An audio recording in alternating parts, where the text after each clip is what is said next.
I'm Emily, and I'm so happy to be here with you all today. And I'm Paul. We are so happy to have you join us today for another fun and helpful episode designed to improve your English. That's right, Paul. And before we dive into our topic today, we have a quick favor to ask. If you're enjoying our podcasts and learning with us, please take a moment to subscribe to Mr. English channel. Share this episode with your friends and hit that like button. It really helps us bring you more great content. Absolutely. Your support means a lot to us. So, Emily, how was your weekend? Oh, Paul, my weekend was wonderful. Thank you for asking. It was a good mix of relaxation and fun activities. What about yours? Mine too. It was a bit busy, but in a good way. I always look forward to the weekend, don't you? It's a great time to recharge. Definitely. And that brings us to our topic for today, everyone. We're going to talk all about your weekend. It's a very common topic in everyday conversation, and it's a great way to practice describing past events in English. Exactly. We'll go through some common activities, useful phrases, and even some tips on how to ask about someone else's weekend. So, Emily, let's start with Saturday. What did you do on Saturday? Well, Saturday started with a lovely family lunch. My parents came over and we had a delicious meal together. It's always so nice to have everyone around the table, sharing stories and laughing. We cooked a big pasta dish, and my mom brought her famous chocolate cake. It was really good. That sounds lovely, Emily. Family lunches are the best. It's a classic weekend activity for many people. It's a time to connect with relatives, share good food, and just enjoy each other's company. What kind of pasta did you make? We made lasagna. It's one of my family's favorites.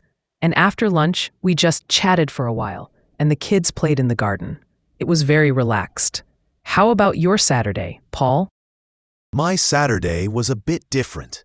In the afternoon, I went out with some friends.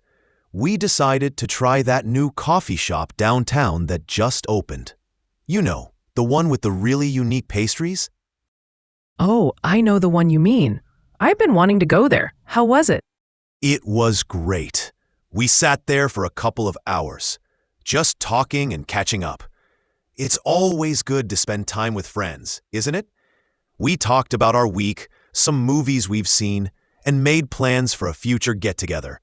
It's a wonderful way to relax and socialize. Going out with friends can mean so many things. Going to a cafe, seeing a movie, having dinner, or just going for a walk. It's all about spending time with people you like. Absolutely. Socializing with friends is so important for our well-being. It's a chance to unwind and share experiences. And after that, what did you do for the rest of Saturday? Later that evening, I had a birthday party to attend. It was for my friend, Mark. He turned 30, so it was a big celebration. There was music, dancing, and a lot of delicious food. I even tried to sing Happy Birthday really loudly, but I'm not sure if I was in tune. I'm sure you sounded great, Paul. Birthday parties are always so much fun. They bring people together to celebrate someone special. Was it a surprise party? No, it wasn't a surprise, but it was still a lot of fun. Everyone was in a good mood, and it was a great way to end the day. Attending a birthday party is another very common weekend activity. You often get to meet new people and try new foods. How about your Saturday evening, Emily? My Saturday evening was much quieter after the family lunch. I decided to have some quality time with my children. We watched a movie together, made popcorn, and just cuddled on the sofa. It was lovely. Sometimes, a calm evening at home is exactly what you need after a busy week. That sounds perfect, Emily. Spending time with the kids is so precious. It's a chance to bond, play games, read stories, or just enjoy each other's presence without distractions. It's a very rewarding part of the weekend for parents. It doesn't always have to be a big outing. Sometimes the simple moments are the best. Exactly. And speaking of calm, let's move on to Sunday. For me, Sunday morning started with going to church. It's something I do every week, and it's a very important part of my routine. I like to go and thank God for life, for my family, for everything good. It helps me feel grateful and ready for the week ahead. That's a beautiful way to start your Sunday, Emily. Attending church or any place of worship is a significant activity for many people. It's a time for reflection, community, and gratitude. It provides a sense of peace and purpose. What else did you do on Sunday? After church, we had a light lunch, and then I spent some more time with my kids. We went to the park. They rode their bikes, and I just watched them play. It was sunny and perfect for being outdoors. Simple pleasures, you know? I do know. And my Sunday was also quite relaxed. In the morning, I decided to do some chores around the house.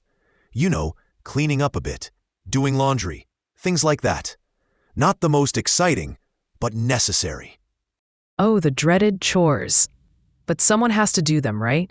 It's part of keeping our lives organized. Then, did you do anything fun? Yes, after the chores, I decided to relax and read a book. I found a quiet spot in my backyard and just enjoyed the peace and quiet. It was a really nice way to unwind and get ready for the new week. Reading a book or just taking some time for yourself is so important. It really is. It's about balance. So we've talked a lot about what we did. Now, let's think about how our listeners can talk about their weekends. What are some good phrases they can use, Paul? Great question, Emily. Here are some common phrases. First, how was your weekend? This is the most common way to ask. What did you do this past weekend? Another good option. Did you do anything fun? A more specific question. And when answering, you can say, my weekend was great, good, busy, relaxing, or fun. I had a good, relaxing, busy weekend. On Saturday or Sunday, I went to the party, or I spent time with my family. Perfect. And remember to use the simple past tense when talking about what you did. For example, I went to the park, not I go to the park, or I had a family lunch, not I have a family lunch. That's a very important point, Paul. The past tense is key when describing past events. Let's try to make a little role play here. Paul, ask me about my weekend, and I'll answer using some of these phrases. Okay, Emily, sounds good. So, how was your weekend? My weekend was really nice. Thank you. On Saturday, I had a lovely family lunch with my parents, and in the evening, I spent quality time with my children watching a movie. That sounds like a perfect Saturday. And what about your Sunday? Did you do anything interesting? Yes, on Sunday morning, I went to church to thank God for life, which is very important to me. And later, my kids and I went to the park because the weather was beautiful. Excellent. You used had, spent, went, and thanked, all past tense verbs. Our listeners can practice this too. It's all about thinking about what you did and then choosing the right words to describe it. Right. And don't be afraid to add details. Instead of just saying, I ate lunch, you can say, I had a delicious family lunch with my parents. The extra words paint a clearer picture. And it makes your English sound more natural and fluent. Let's think about some other common weekend activities that our listeners might do. How about going shopping? Many people enjoy shopping on the weekend, whether it's for groceries, clothes, or just browse. Good one. Or doing some gardening if you have a yard. It's a relaxing way to spend time outdoors and make your home look nice. Yes, and for those who love sports, playing or watching a game is very popular. Maybe you played soccer with friends or watched a football game on TV. Or exercising. Going for a run, hitting the gym, or taking a yoga class. Weekends are a great time to focus on your health. Absolutely. And for many, the weekend is also a time to relax at home. Maybe just watching TV, reading, or listening to music. Not every weekend has to be packed with activities. That's very true. Sometimes doing nothing is exactly what you need. It's about recharging. So, here are a few tips for our listeners when they want to talk about their weekend. 1. Keep it simple. You don't need to describe every single minute. Focus on the main activities. 2. Use descriptive words. Instead of "it was good," try "it was relaxing," "it was exciting," or "it was busy." 3. Practice with a simple past tense. This is crucial. If you're unsure, look up the past tense of common verbs. 4. Listen actively. When someone asks you about your weekend, also be ready to ask them back. It shows you're engaged in the conversation. 5. Don't worry about mistakes. The most important thing is to communicate. Everyone makes mistakes, even native speakers sometimes. Those are fantastic tips, Emily. Remember, the goal is to communicate and share your experiences. The more you practice, the easier it will become. And it's a great way to learn about other people too. When you ask someone about their weekend, you often discover new things about their life, their hobbies, and their family. It really helps build connections. So next time you meet a friend or colleague, try asking them, "How was your weekend?" and see where the conversation goes. Exactly. It's a natural way to start a friendly chat. And don't forget to prepare a few sentences about your own weekend, even if it was just staying home and watching movies. Right. Every weekend has something interesting to share, even if it's just a moment of peace or a quiet activity. So, Paul, looking ahead, do you have any plans for the upcoming weekend? Let me think.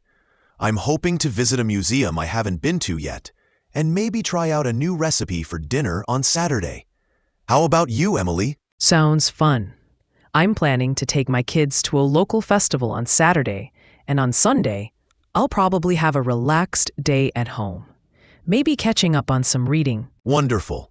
It's always good to have something to look forward to. Well, everyone, we've had a great time talking about weekends today.